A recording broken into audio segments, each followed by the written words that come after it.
আমাদের বাংলাদেশিদের জন্য, বাংলা ভাষাভাষীদের জন্য আজকে যে বইটার মোড়ক উন্মোচন হলো সেটা আমি বলবো যে এটা খুবই ইম্পর্টেন্ট ডকুমেন্টেশন। আমরা একটা জিনিস আপনারা যদি দেখেন 1971-এর মুক্তিযুদ্ধের পরে 72-তে এসে আমাদের ডকুমেন্টেশনগুলো খুব বাজে ছিল।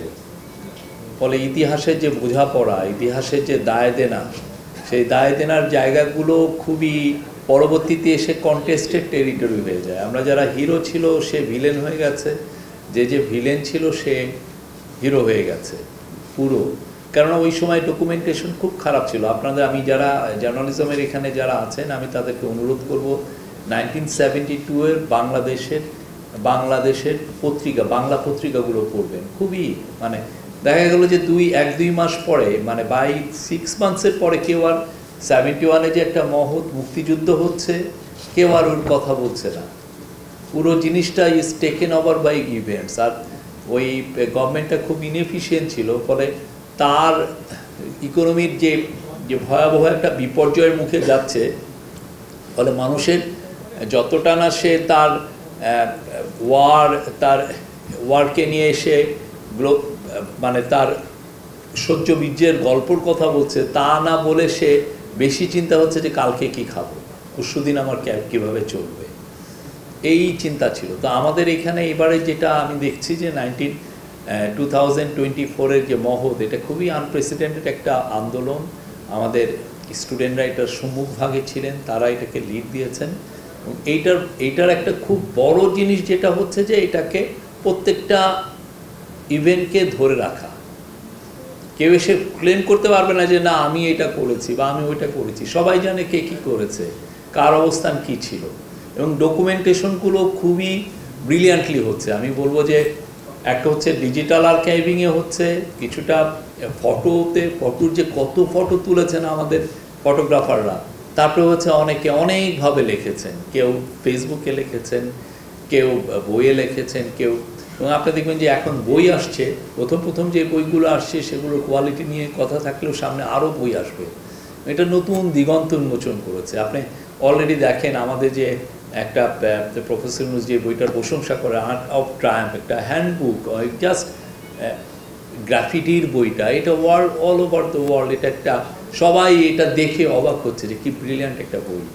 তো এই যে গ্রাফিটিতেও তো ধরে রাখা হয়েছে, সবাই ভিডিওগুলো ধরে রাখা হয়েছে। আপনি দেখেন 6000 ভিডিওর থেকে ওরা নির্যাস করে 15 মিনিটে নিয়ে এসে যাত্রাবাড়ির যে কিলিংটা হলো, হ্যাঁ 5ই অগাস্ট, সেটার উপরে 15 মিনিটের একটা ডকুমেন্টারি করতে ওরা 6000 ভিডিওকে ইউজ করছে।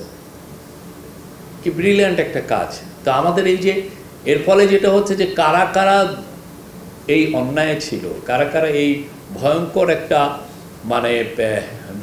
গণহত্যা আমাদের উপর চাপিয়ে দিল, সেগুলো কিন্তু খুব ওয়েল ডকুমেন্টেড। কেউ এসে বলবে যে না আমি ওখানে এর মধ্যে আমি ছিলাম না, আমি এখন সাধু, যেটা 1971-এর পরে যেই ঘটনাগুলো ঘটেছে, বিকজ ডকুমেন্টেশন নাই, মানুষজন পার পেয়ে গেছে। তো এইবার কিন্তু আমরা জানি কার কী রোল ছিল। খুবই ব্রিলিয়ান্টিয়া হচ্ছে। অনেকে হতাশ হন যে না মানুষকে কি ভুলে যাচ্ছে। আমি বিশ্বাস করি না, মানুষ ঠিকই মনে রাখছে। প্রত্যেকটা ইভেন্ট তার মুখস্থ, আমার তো মুখস্থ অনেকের। আর এই বইটা আহমেদ ফয়েজ আমার কলিগ, আমাদের প্রেস উইংয়ে আছেন, বইটা খুব ইম্পর্টেন্ট। কারণ এই জন্য যে 25টা নিউজ পেপার, এই নিউজ পেপারগুলো যদি না থাকে সামনে, যদি বন্ধ হয়ে যায়, এটার অস্তিত্ব যদি সংকটে পড়ে, তাহলে আমাদের তো নিউজ পেপারগুলো আর্কাইভিং নেই। তো উনি এইটা ধরে রেখেছেন, এইটা ধরে রাখাটা খুব ইম্পর্টেন্ট। মানুষ দেখলো যে কি ফ্রন্ট পেজটা কী ছিল। এটা আরও অনেক পরে যে এই ডকুমেন্টেশনাল ভ্যালুটা এটা ইনক্রিজ করবে। তা আমি এই বইটার উত্তর প্রচুর সবার হাতে হাতে যাক, আমি এটা আশা করি। প্রিন্ট মিডিয়া যে এখনও ইন্টারেস্টিং, প্রিন্ট মিডিয়া যে সবার জন্য একটা খুবই একটা বড় যুদ্ধক্ষেত্র বলতে পারি, যে ওইখানে যে আমাদের ন্যারেটিভটা সাজাতে হয় বা ন্যারেটিভটা আমার তুলে ধরতে হয় সত্যটা, প্রিন্ট মিডিয়াটা খুব, কেননা ভিডিও বা ফটোর অনেক ক্ষেত্রে তো সবসময় চোখে আসে না। তো সেই জায়গাটা এটা খুব ইম্পর্টেন্ট একটা ডকুমেন্ট।